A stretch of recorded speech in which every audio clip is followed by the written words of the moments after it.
एक घर में तीन भाई और एक बहन थे। बड़ा बेटा और छोटा बेटा पढ़ने में बहुत तेज थे।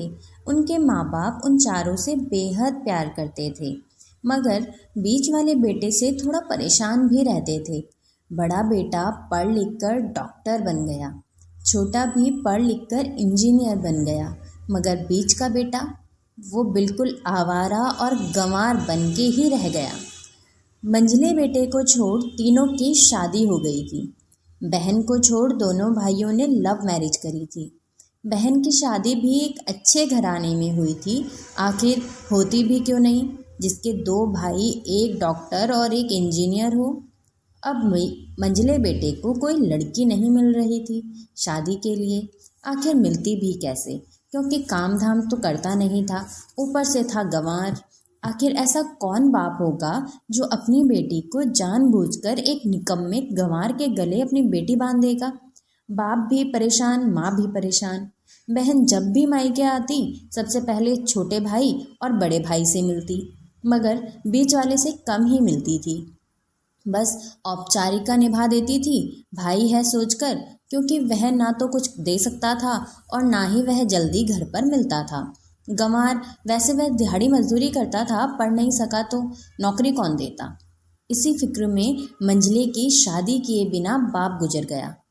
माँ ने सोचा कहीं अब बंटवारे की बात ना निकले, इसलिए अपने ही गांव से एक सीधी सादी लड़की से मंझले की शादी करवा दी। शादी होते ही न जाने क्या हुआ कि मंझला बेटा बड़े लगन से काम करने लगा। दोस्तों ने कहा, ए चंदू आज अड्डे पे आना। चंदू बोला, आज नहीं, फिर कभी। चंदू के दोस्त बोले, अरे तो शादी के बाद तो जैसे बीवी का गुलाम ही हो गया है, क्यों चंदू? चंदू बोला, अरे ऐसी बात नहीं है, कल मैं अकेला एक पेट था तो अपनी रोटी के हिस्से कमा लेता था, अब दो पेट हैं, कल हो सकता है तीन पेट हो। घर वाले नालायक कहते हैं, मेरे लिए चलता है, मगर मेरी पत्नी मुझे कभी नालायक कहे तो मेरी मर्दानगी पर एक भद्दा गाली होगी, क्योंकि एक पत्नी के लिए उसका पति उसका घमंड, इज्जत और उम्मीद होता है।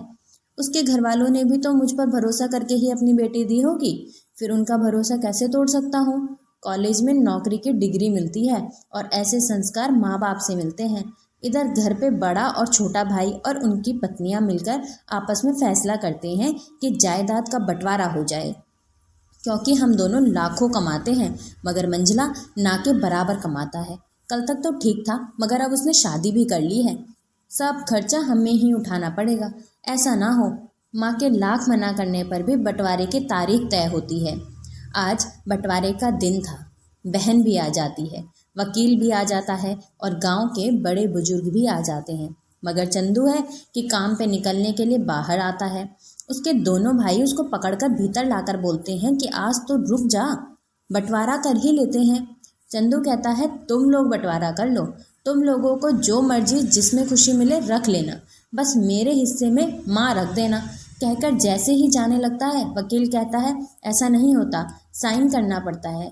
चंदू ठीक है बोलकर किसमें साइन करना है। बहन ने कहा, अरे बेवकूफ़, तू गंवार का गंवार ही रहेगा, तेरी किस्मत अच्छी है कि तुझे इतने अच्छे भाई और भैया मिले हैं। अरे चंदू, माँ आवाज़ लगाकर कहती है कि रुक जा बेटा, बंटवारे की शुरुआत होती है। बंटवारे में कुल 10 बीघा ज़मीन में दोनों भाई 5-5 रख लेते हैं और चंदू को पुश्तैनी घर पर छोड़ देते हैं। तभी चंदू जोर से चिल्लाता है, अरे हो गया बंटवारा। दोनों भाई एक साथ कहते हैं, हाँ हो गया। चंदू जोर से चिल्लाकर कहता है, फिर हमारी छुटकी का हिस्सा कौन सा है? दोनों भाई हंसकर बोलते हैं, अरे मूर्ख गंवार, बंटवारा भाइयों में होता है और बहनों के हिस्से में सिर्फ उनका मायके ही है। चंदू, ओह, शायद पढ़ा लिखा ना होना भी मूर्खता ही है, ऐसा नियम है, ये मुझे पता ही नहीं था। ठीक है, आप दोनों ऐसा करो, मेरे हिस्से की वसीयत मेरी बहन छुटकी के नाम कर दो। दोनों भाई चकित होकर बोलते हैं, और तू? चंदू माँ की ओर देखकर मुस्कुरा के बोलता है, मेरे हिस्से में माँ है ना। फिर अपनी बीवी की ओर देखकर मुस्कुराते पूछता है, क्यों चंदू जी, क्या मैंने गलत कहा? चंदूनी अपनी सास से लिपट कर कहती है, इससे बड़ी वसीयत और क्या होगी मेरे लिए कि मुझे माँ जैसी सासू मिली है और बाप जैसा ख्याल रखने वाला पति। बस यही शब्द थे जो बंटवारे को सन्नाटे में बदल दिया।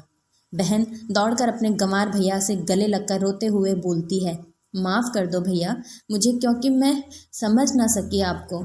चंदू अपनी बहन को गले लगाकर कहता है, इस घर में तेरा भी उतना ही अधिकार है जितना हम सब का है। बहुओं को जलाने की हिम्मत किसी में नहीं, मगर फिर भी जलाई जाती है, क्योंकि शादी के बाद हर भाई हर बाप उसे पराया समझने लगता है।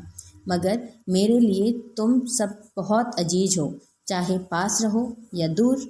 अगर हर भाई और बाप ये कहे कि हमारी बेटी भले आपके घर की बहू है, मगर पहले हमारी बहन हमारी बेटी ही रहेगी, तो कभी किसी की हिम्मत नहीं होगी बेटी बहू को जलाने की, मारने की। माँ का चुनाव इसलिए किया ताकि तुम सब हमेशा मुझे याद आओ, क्योंकि ये वही कोख है जहाँ हमने साथ साथ 9 महीने गुजारे। माँ के साथ तुम्हारी यादों को भी मैं रख रहा हूँ। दोनों भाई दौड़कर मंजिले से गले मिलकर रोते रोते कहते हैं, आज तो तू सचमुच का बाबा लग रहा है।